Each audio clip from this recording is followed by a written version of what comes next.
Assalamualaikum warahmatullahi wabarakatuh. Perkenalkan, nama saya Daniel. Di sini saya akan membahas tentang silvofishery.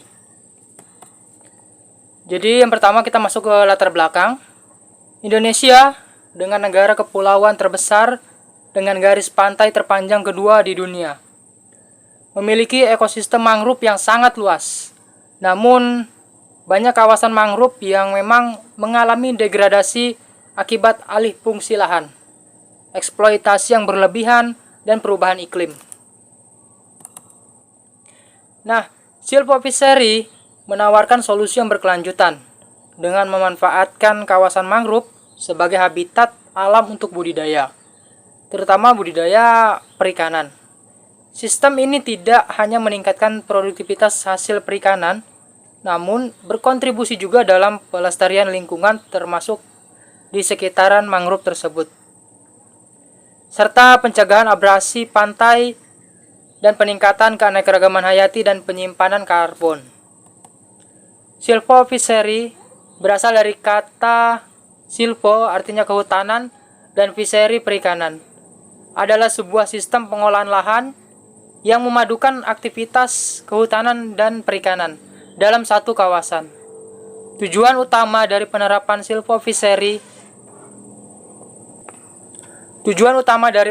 silvofishery adalah mendukung upaya konservasi dengan mengelola ekosistem mangrove secara seimbang antara pelestarian lingkungan dan pemanfaatan sumber daya.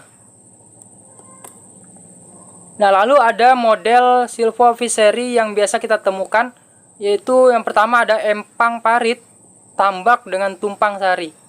Model ini menggabungkan tambak dengan tanaman mangrove. Tambak dibuat dengan pola parit yang dikelilingi oleh gundukan tanah atau empang yang ditanami mangrove. Parit digunakan untuk budidaya ikan atau udang, sementara area gundukan menjadi tempat tumbuhnya mangrove tersebut.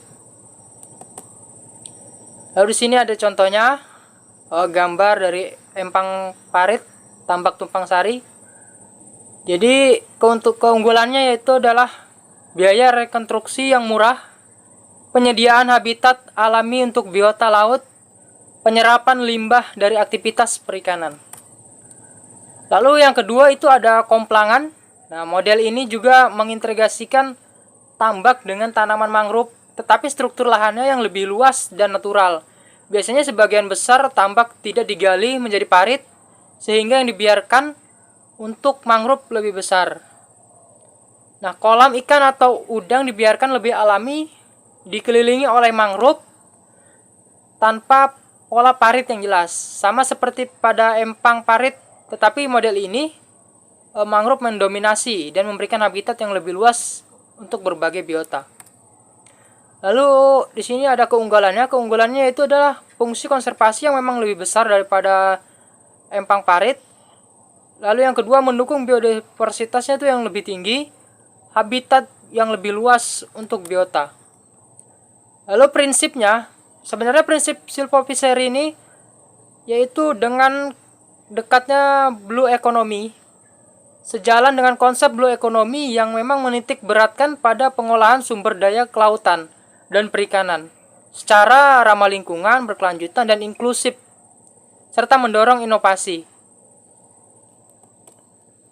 Lalu tantangan-tantangannya dalam implementasi silvofishery ini, yang pertama degradasi ekosistem, kualitas air, penolakan masyarakat. Beberapa petambak masih skeptis terhadap penanaman mangrove di tambak, kurang memahami manfaat ekologi dan ekonomisnya.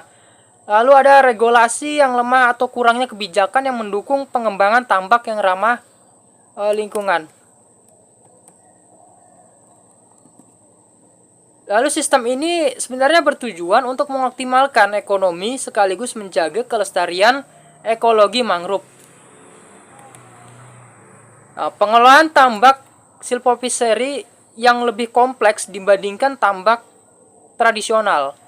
Sistem ini membutuhkan keseimbangan antara pertumbuhan mangrove dan produktivitas perikanan, serta membutuhkan keahlian yang khusus dan kualitas air yang memang bagus.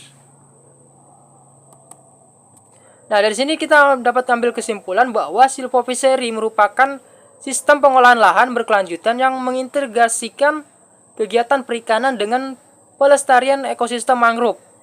Sistem ini memberikan manfaat ekologis seperti menjaga keanekaragaman hayati, mencegah abrasi pantai, dan menyerap karbon.